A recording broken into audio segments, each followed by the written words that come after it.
They mocked my quiet life, saying I'd fade into nothing. They didn't know the writer of the book they're obsessed with is me. Sometimes, revenge writes itself. I want to start with you. Yes, you. The one reading this in a bus aisle with your ear pressed to the glass, or propped up on pillows while the fan hums, or hiding me between spreadsheets at work. Tell me where you're watching from. Because I'm standing inside a glass-walled cafe on a rainy evening, and I can see everything. I can see my ex-fiancé with one hand around a tiny cup like it's a trophy he keeps reheating. I can see my former best friend, polished and pleased, the same silver bracelet tapping her saucer like a metronome that used to coordinate our lives. I can see my old editor, cheeks a little pink from the wine he pretends he doesn't drink on weekdays. His mouth curved into that smile he wears when he believes he has survived another decade without being found out. They're in the corner where I used to sit, where I used to pitch stories and share scenes and show them the notes I wrote in the margins of life. And they are laughing. It's an easy laugh, the kind that needs an audience to justify its own echo, and the pane of glass between us becomes a drum they don't know they're beating. She faded, my ex says, not bothering to lower his voice. No spark, not hungry enough. She'll fade into nothing, my former best friend adds, tilting her head, letting a curl fall just so. She always wanted peace, not success. Then my old editor, doing his small performance of sympathy. Some people aren't built for the noise. That line might have stung once. Now it's like a note someone played out of tune. I recognize the melody, but it doesn't belong to the song anymore. I stand with a slim black folder pressed against my chest. It is empty. I carry it because it steadies me, a habit from the years when paper was heavier than applause. I let my breath settle. I count 3 beats. I don't go over. I don't go under.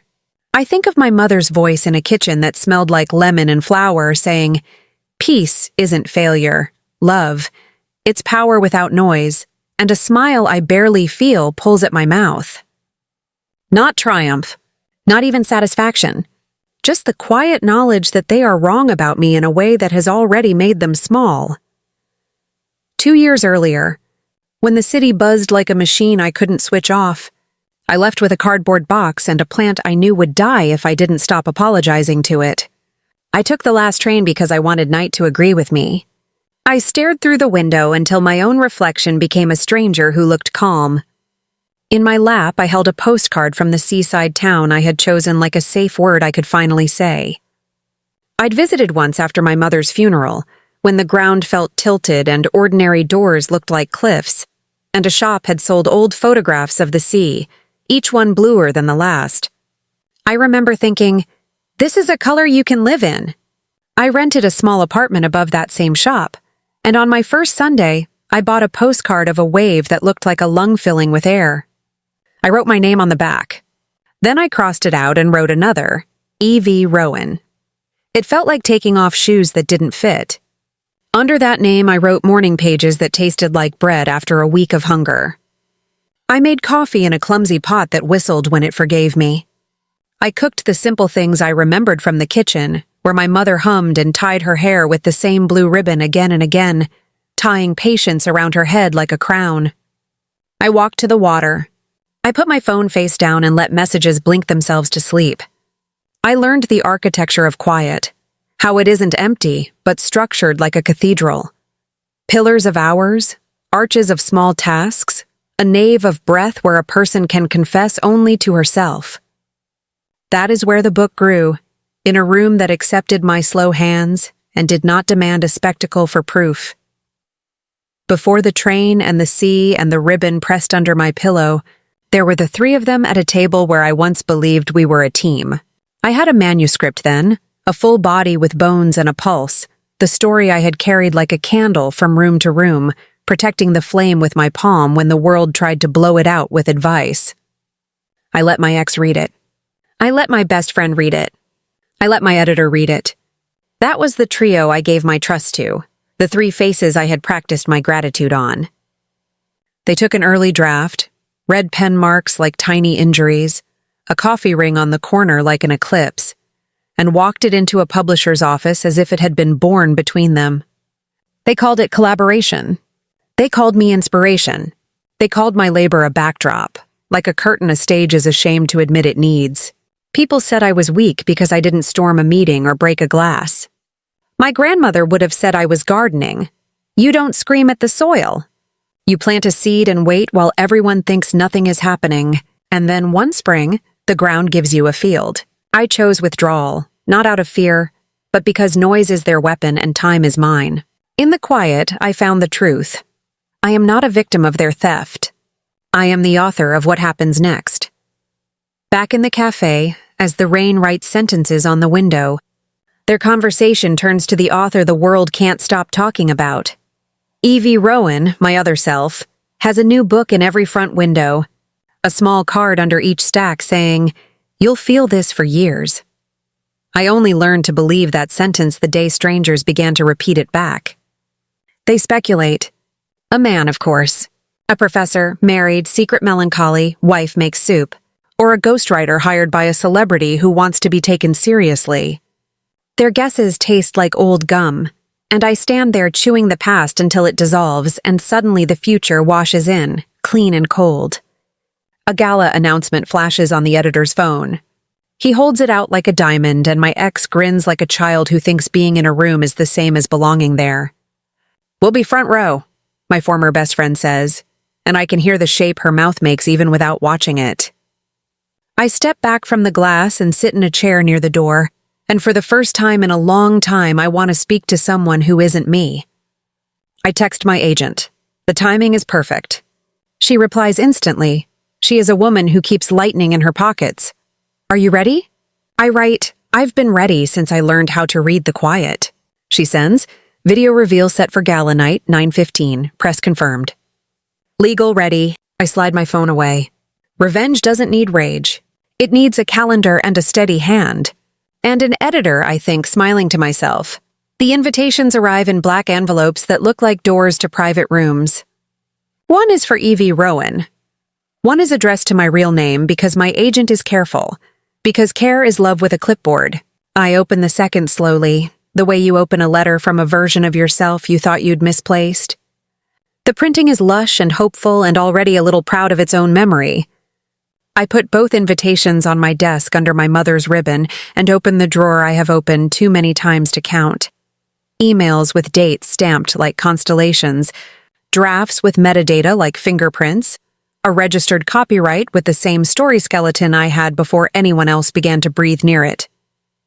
The contracts from the film deal, signed under the pseudonym but linked to me in a tidy legal loop, live there too, humming their little hummingbird hymn, "Protect, protect, protect." Foreshadow always looked too eager to me in books, like a character who keeps clearing their throat.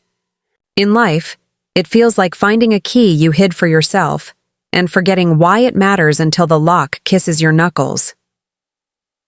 The afternoon of the gala, the sky over the city looks ironed flat. I choose a black dress that does not make an announcement and a pair of shoes that remember how to be ignored. I fasten my mother's pendant at my throat because I like the feeling of blue light resting on bone. I tuck a compact lipstick and 3 folded pages into a small clutch, a copy of the copyright certificate, a summary from legal that would make anyone's mouth dry, and a single-page letter I wrote to my mother after the film deal closed. I don't plan to show anyone that last page, but the act of folding it made my hands sure. 9:15, my agent texts. You sit. You breathe. You let it roll. I answer, "Sometimes revenge writes itself." She replies with 3 dots that turn into a laugh. But it still needs you to sign the last page.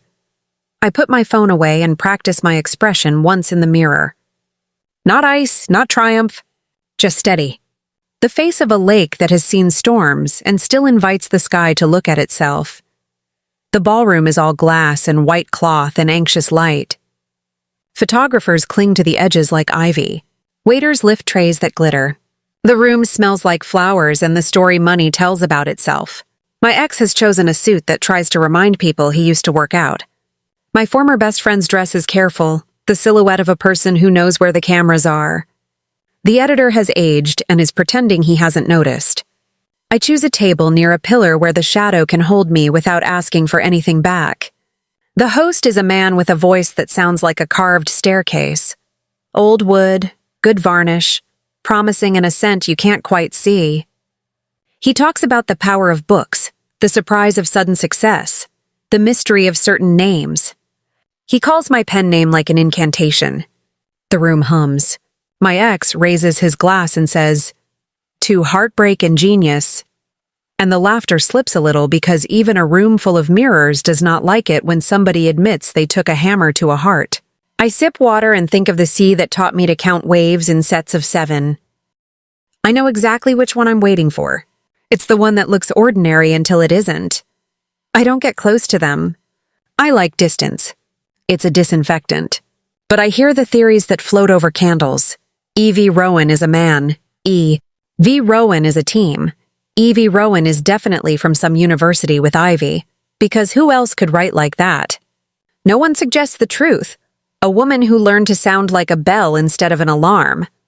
At 9:10, the host announces a special message from the author. The servers step back, hands folded at the base of their spines like wings. The screen at the back of the stage goes black, and the room, for the first time all night, offers itself to quiet. Then the image blooms. A desk, rain on glass, a blue pendant catching the kind of light you only notice when you've grieved. A pen rests on paper, then my face. My calm, my control, my steady. "Good evening," the video me says, and my voice is gentle and firm. "I'm E.V. Rowan." I let the words sit long enough to become a fact. I smile, but only a little. Some of you once told me I'd fade into nothing. Thank you for the silence. It gave me space to write. You can hear the breath leave the room. Chairs shift. A camera finds my ex's mouth shaped into a small O. Another catches my former best friend's hand jumping to her throat. The editor says my name once, loud and then again, softer, as if trying on sizes. "Every line you tried to erase became ink," video me says, even, not cruel. "Every door you closed taught me a new way in." The screen fades to the book cover. The logo spins. The lights swell back, embarrassed to be seen. Then noise tries to sew itself together again. Questions, cameras, whispers. That little human storm of who and how and what now. But something has shifted. I can feel it in the floor. I stand. I do not make a sound. I pick up my bag and walk toward the side exit where my agent waits with 2 glasses of sparkling water and an envelope whose weight I already know. We do not hug because we are not that kind of movie. We look at each other like 2 people on a cliff who chose stairs. "You still want to hand it to him?" she asks. "It's cleaner if legal schedules an office meeting." I think of my mother wiping a knife with a cloth until it shines. Not because it's violent, but because a tool should always be ready to do the job it was made for. "I want to do it here," I say. Quietly. She nods. We sip, we breathe. Then I walk 3 steps back into the room and aim myself at the editor like a line that never learned to curve. He sees me and brightens the way men do when they think opportunity is walking over to them in a dress. He says my name like a doorbell. I say softly, "I'm not here for a scene. I'm here for closure." I hold out the envelope. He takes it because he always takes, and opens it because he always believes seeing is the same as owning. He reads the first page. His face empties, not with shame or fury, but with a kind of understanding that doesn't know where to sit. He passes it to a lawyer-shaped person whose jaw tightens the way a fist does when you ask it to hold water. My ex says, "This is a misunderstanding," like he's ordering a drink and expects the room to bring it. I keep my voice flat. The dates are clear. The registrations are clear. The emails are clear. My former best friend tries a smile like the ones we used when returning dresses we knew we couldn't afford. "We can talk about this," she says, pitching her voice to the memory of our kitchen with the flickering light. "We are talking," I answer. "We are done." The corridor outside the ballroom has photographs of mountains with quotes about perseverance. I stand beneath one and try not to laugh because cliches are simply things that survived long enough to get framed. My agent arrives beside me, and we watch as the reporters find their angles and the whispers become headlines. E.V. Rowan revealed. The Quiet Power, then the uglier one. Because ugliness sells, ex-fiancé and friend tied to early draft scandal.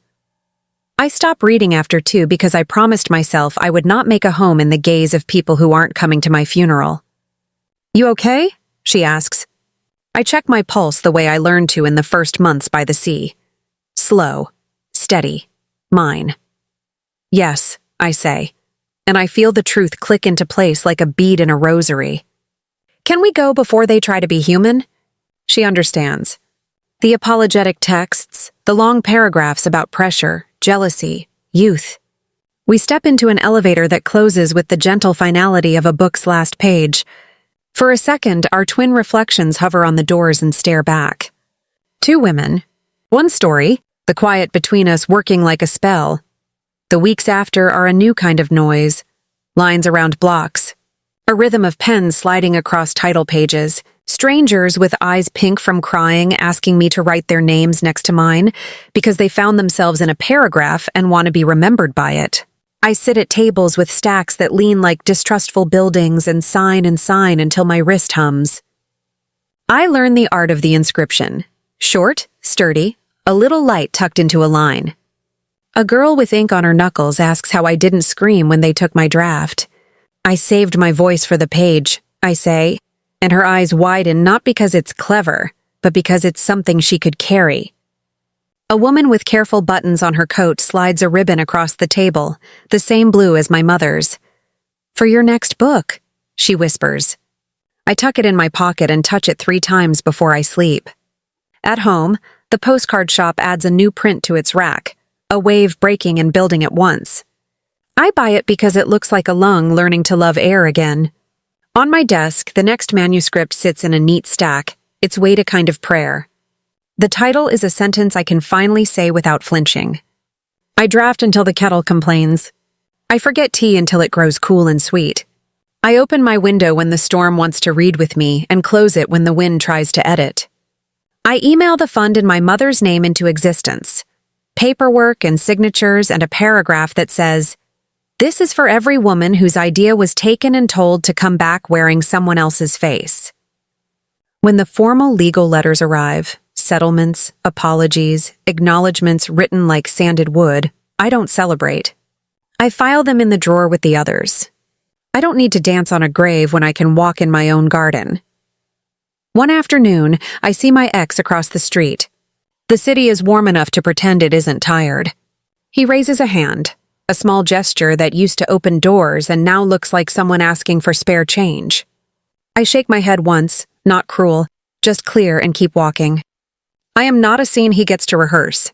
I am not a confession he gets to deliver on command. I am a story he doesn't have early access to anymore. I don't look back. In a shop window, I catch the flash of blue at my throat and the calm shape of my mouth, and think of my mother knocking a loaf of bread to listen for the hollow that meant it was ready. The world keeps going. Emails, laundry, a neighbor's dog that thinks the hallway belongs to him, and inside that rhythm, I find a sweet humility. I get to work again. I get to be a person whose job is to pay attention and put the right words in the right order, and trust that readers will perform the small private miracle of meeting me halfway. If you were here, in my small apartment above the shop with the window that opens like a thought, I would pour you tea and show you the drawer like a reliquary, the first library card with a date stamp that looks like stars, the cheap pen that never failed, the recipe card with my mother's handwriting curving around sugar and patience. I would tell you that when they laugh at your quiet, you don't owe them noise. You owe yourself a plan. Archive everything. Learn the dates that prove your breath existed when they pretended you were a ghost. Find one ally who prefers receipts to rhetoric. Practice holding a flat voice in your mouth without biting your tongue. Train your body to remember that calm is a choice, not a given. Then, when the time opens like a door, let your work speak first. Let your presence arrive like a tide. Let other people be surprised that you were the ocean the whole time. I don't pretend I never wanted to throw a glass or a sentence like a brick. The body wants things it shouldn't keep, but every time I rehearsed that version of the ending, it felt like a world where volume decided truth. I needed a world where evidence did. I needed a world where patience could be a blade, and kindness could be armor, and knowledge of the law could be a love language you learn to speak for yourself. The real victory was not the unmasking, though I won't lie, it was delicious. The real victory was restoring the line between me and my work, the border they tried to erase with familiarity and access, and the confidence that comes from being told the world is yours. It isn't, not anymore, not this part. By the time winter comes, the film contract is smooth under my fingertips. Clauses I understand, rights I refuse to sell, a director who sent me a first message about breath and silence and how rain on glass has a rhythm that can teach a camera humility. I mail a box with 3 objects: a ribbon, a pen, the wave postcard. The note says, "The story isn't loud. Please don't make it shout." The reply is a promise to let the ending whisper. I believe them enough to say yes. That night, I sit at my desk while the wind rattles the shop sign, and I write the last paragraph of the new book. The narrator, another woman who learned that the soft voice is not the same as the small one, writes a letter to the person who raised her and doesn't send it. She sharpens 2 pencils and puts them side by side. She opens a window. She doesn't flinch when the air comes in cold. She says, almost out loud, "I am here." I put my pen down and rest my forehead against the cool window pane. The glass fogs under my breath, and I draw a small circle in it without meaning to. Moon, halo, ring, call it what you want. To me, it looks like a 0 that chose its own meaning. I sleep in pieces that winter, not because I'm afraid, but because my body is learning a new rhythm. Work, quiet, light. Work, quiet, light. On the 3rd morning after I finish the last paragraph, I wake to a message from my agent with a link to a video clip. The gala reveal playing on a news show, the anchor's voice a mix of awe and appetite. I watch without sound. My own calm face fills the screen. The blue pendant catches light like it has a job. The anchor's mouth shapes my name. The clip cuts to street interviews, readers in scarves with flushed cheeks saying, "I knew it was a woman," and "You can feel her quiet in the lines." I close the link and make oatmeal with salt. Not sugar because it wakes the words in me. I sit at my desk and write 3 sentences that do not belong to anything yet. And then I let myself look at the drawer.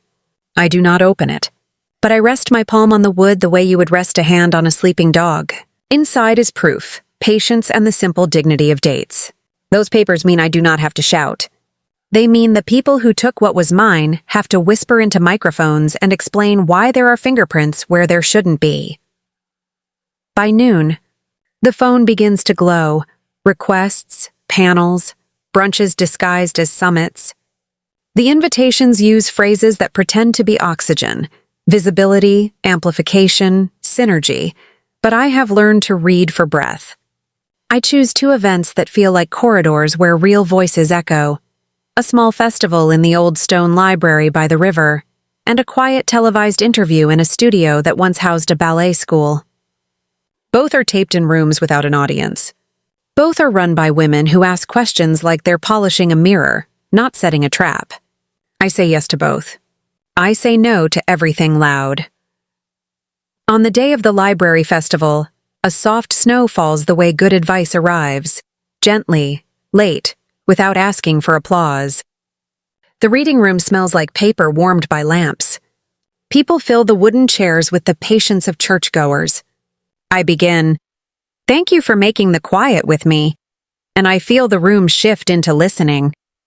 The moderator asks the question everyone wants to ask without pretending she's the first to think of it. "How did you carry the silence?" I tell her about the sea and the postcards and the whistle of a cheap coffee pot that forgave me every morning. I tell her about my mother's ribbon. I tell her I didn't carry silence. I lived in it. And it held.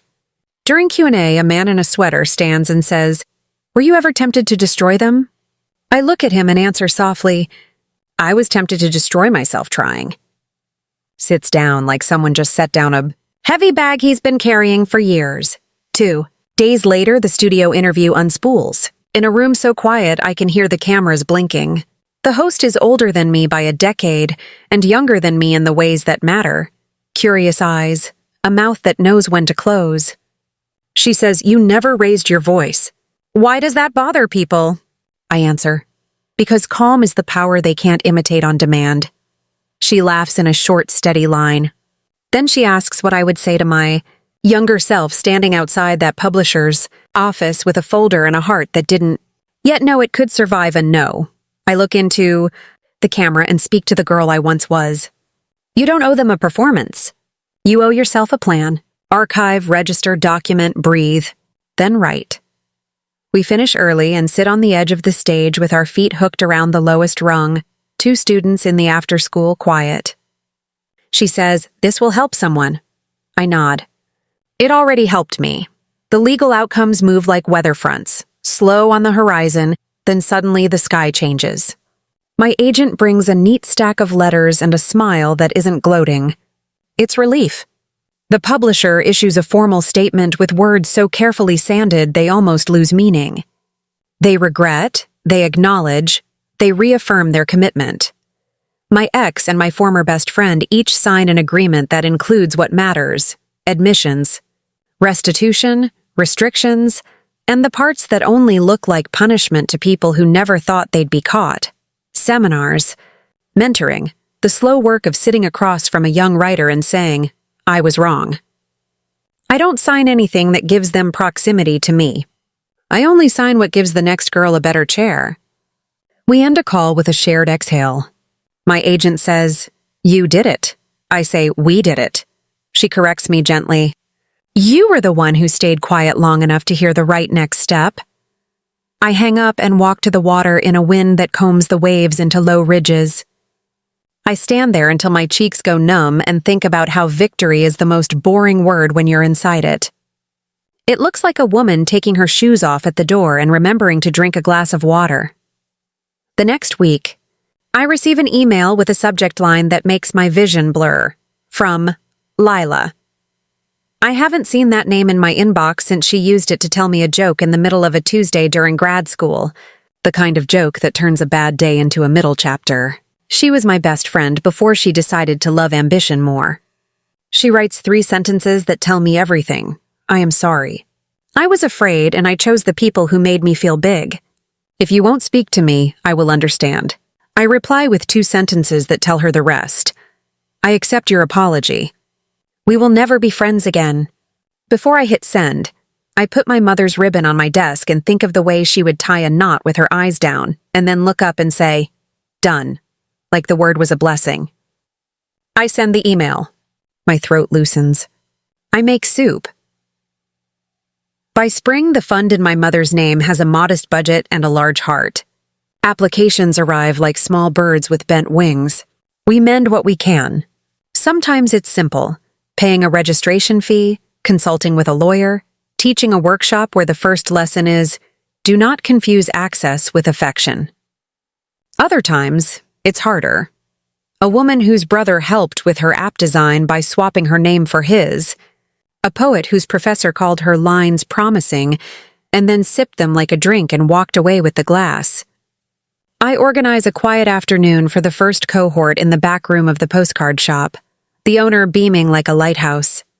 We sit in a circle at the long table and lay out our proof, receipts, timestamps, screenshots, drafts with the letterheads of old versions of ourselves. We drink tea. We talk about fear and its disguises. When did you know your idea was yours? I ask each woman in turn. Their answers sound like maps. When I stopped asking permission to love it. When I couldn't sleep because the sentences kept standing at the foot of my bed. When I saw a worse version printed under someone else's name. We make a list on the chalkboard. Archive, register, schedule, ally, breathe. I add, and choose your silence. Someone laughs. Choose your silence like lipstick? I smile. Exactly like lipstick. Some days it's your armor. Some days it's just fun. We leave our fingerprints everywhere. We clean up carefully. The film steps toward life with the careful tread of someone moving through a sleeping house. The director sends test shots. Rain on a window. A hand smoothing a ribbon flat. A woman's profile in a cafe reflected in glass so that she looks like she's standing in 2 rooms at once. We talk about pace. I want the audience to feel the held breath, she says. I want them to know she could scream but doesn't. I tell her about the whistle of a cheap coffee pot and the way I learned the weather of my town by listening to how the sign downstairs hit the brick. We cast an actress whose face knows how to be still. We rehearse the recorded reveal. She asks, "How calm is too calm?" I say, "Imagine the calm that comes after you survive something you thought would end you." She nods. On set, I watch a scene at a long table that looks too clean. The actress playing my old editor leans back and practices a smile I recognize like a scar. The camera hums and the boom operator closes his eyes for a second, like he knows what it costs to stand in a room where your name used to get mispronounced on purpose. When a junior wardrobe assistant taps my elbow and whispers, "Thank you," I realize, sometimes revenge ripples. It doesn't just hit. One afternoon, in my coastal town where the tide erases yesterday with an efficient hand, I open my mailbox and find a heavy envelope with no return address. I hold it like you hold a cup of hot tea. Inside, a copy of a small literary journal from 8 years ago with a poem by a woman I do not know.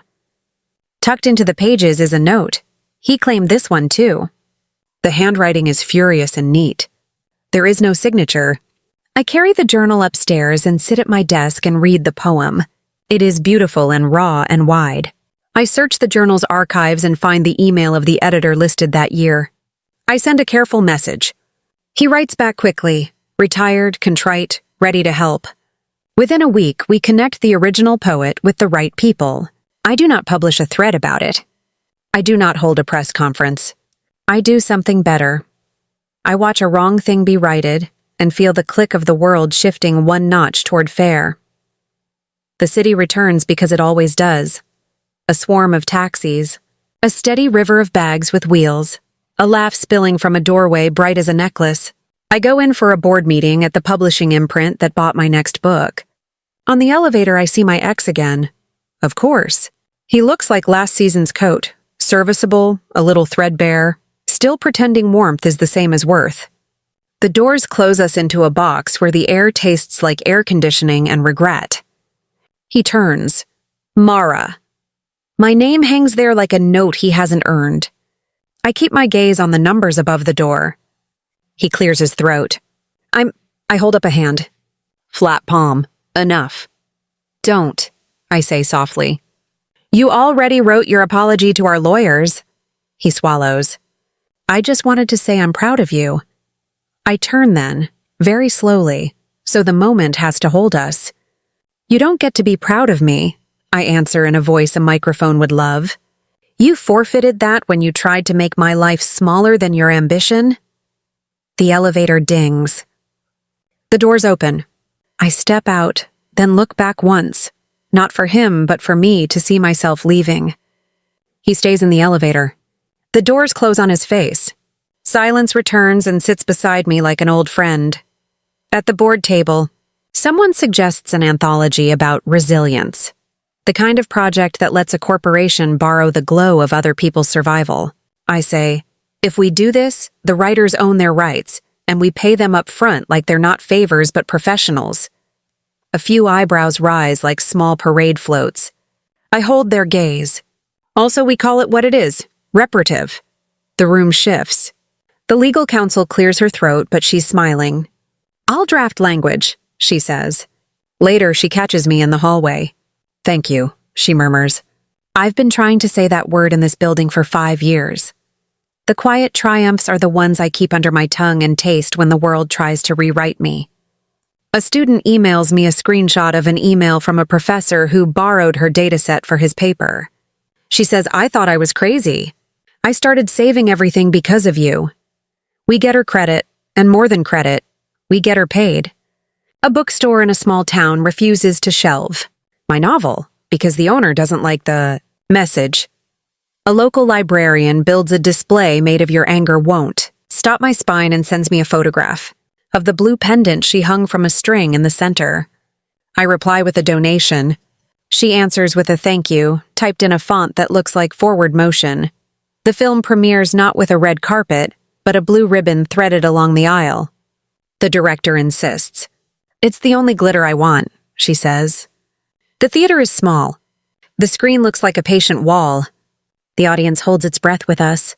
When the reveal scene plays, The calm face, the "thank you for the silence."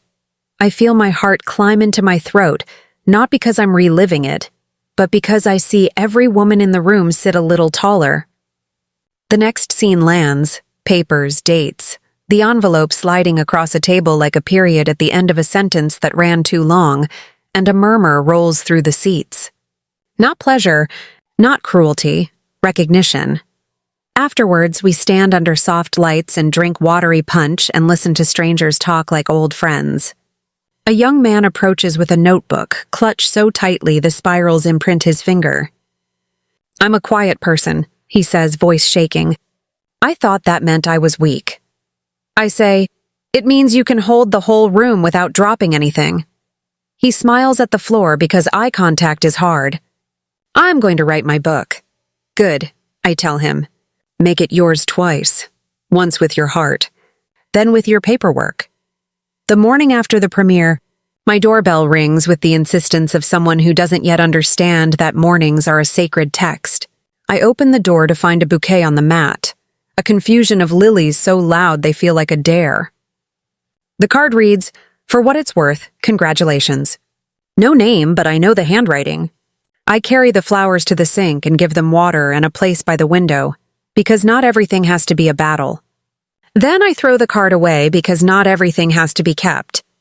I host a small gathering to mark the launch of the fund's second year. We wheel the postcard racks aside and fill the shop with folding chairs. The room is warm enough to make people loosen their scarves. We invite a copyright lawyer to talk plainly about ownership. We invite a therapist to talk about the way betrayal rearranges the furniture in your brain. We invite a woman who lost her job after calling out a theft and found a better job because she didn't let the worst person in the room teach her who she was. At the end, a woman with trembling hands asks me, "When did you stop wanting to read what people say about you?" I answer, "The day I realized a comment section is a room with the lights off. Once your eyes adjust, you start mistaking shadows for proof." Laughter rolls. The understanding kind. We don't do selfies. We sign each other's notebooks instead. Summer arrives and lays its warm hand flat on my back. I take a week off and travel to the small island my mother loved but never visited. The one we talked about while kneading dough and looking at the travel section of the newspaper like it was a story we could climb into. The ferry cuts the water into sentences. I watch gulls argue punctuation overhead. On the island, I rent a bicycle with a bell that sounds exactly like my childhood. I eat tomatoes that taste like sunlight and stop attempting metaphors halfway through because the real thing is better. I sit on a rock the shape of a shoulder blade and write a letter to my mother I will never send. I tell her about the blue ribbon and the way it became a banner I could carry instead of a bandage I had to keep changing. I tell her I did not scream.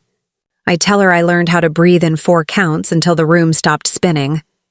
I tell her the story she gave me has enough light to share. On my last night, I sit at a seaside cafe that is nothing like the one where the story began, except for the glass and the water and the way laughter carries. At the corner table, a young woman and 2 men huddle over a laptop, their faces lit the way the devout are lit by stained glass. The woman is speaking with her hands, and the sudden stillness between them reads like a heartbeat. I hear her say, "It's mine," and the men nod. I pretend to read, but really I am listening to a future that doesn't need me. When they leave, I see that the young woman has forgotten a notebook under her chair. I pick it up, hesitate, then carry it to the counter. "The woman in the green jacket," I tell the server. "She left this." The server smiles. "Oh, Nia, she'll be back." She always realizes when something is missing. I leave the notebook there. I walk to the edge of the dock where the water says goodnight in a language I now speak. I draw a circle in the fog on the railing. I let it fade. When autumn takes the island's place at my window, a letter arrives from a high school student who read my book in a class taught by a substitute who was tired of worksheets. She writes, "We watched your interview. Everyone laughed when you said you don't owe them a performance. Not at you. At the idea that we've been performing this whole time." She includes a photocopy of a group project contract she wrote for her class. Clear rules, shared credit, signatures. At the bottom, she's drawn a tiny blue ribbon. I tape it to the wall above my desk. Beside it, I tape a new postcard of the sea. This one darker, wilder, as if the photographer loved storms as much as I do. There is one last knot I don't know I've been carrying until it loosens. A message from the old editor. It arrives as an email that refuses to dare me into opening it. The subject line reads simply, "Statement." I scan it and find a string of words that mean what they say. Resignation, accountability, restitution, mentorship. There is gratitude for readers' trust, and a promise to make fewer pronouncements and ask more questions. It's the only thing he's sent that doesn't feel like an audition. I don't write back. I move the email into a folder called Things That Are Finished. On the anniversary of the gala, I return to the original cafe for 1 hour because I want to reclaim the room, not the memory. The glass is the same. The corner table is the same. I order tea and sit in a chair with my back to the room because I am not afraid of anything behind me today. I take out a small notebook and write one line, then another. A couple at the window whispers over a map. A woman with a red scarf reads a paperback with a cracked spine. A barista hums a tune I can't place. No one laughs loudly. No one performs cruelty. The city outside presses its forehead to the glass like a child. Rain begins with that soft percussion that feels like a stranger getting your name right on the first try. My phone buzzes. It's my agent. She writes, "Ready to announce the new book title?" I look down at the page where I've written the words in blue ink over and over until they look like a horizon. They mocked my quiet life. I type back, "Yes." She sends a confetti emoji because even serious women are allowed to enjoy glitter in a message. I lift my cup. The heat warms my fingers. I whisper to the room, "Thank you for the silence." The room, being a room, says nothing. But I feel something answer anyway. So tell me, where are you watching from now? Bus, bed, office? If my story found you and held your breath steady for a page or two, if it made you touch the quiet you've been told to be ashamed of, if it reminded you that proof is a love letter to your future self, share it. Like it. Leave a comment with the line that stayed under your tongue. Subscribe if you want more stories told in a calm voice with a sharp edge. Sometimes revenge doesn't need fire. Just ink and attention, and us, together, staying in the room long enough to hear the ending whisper.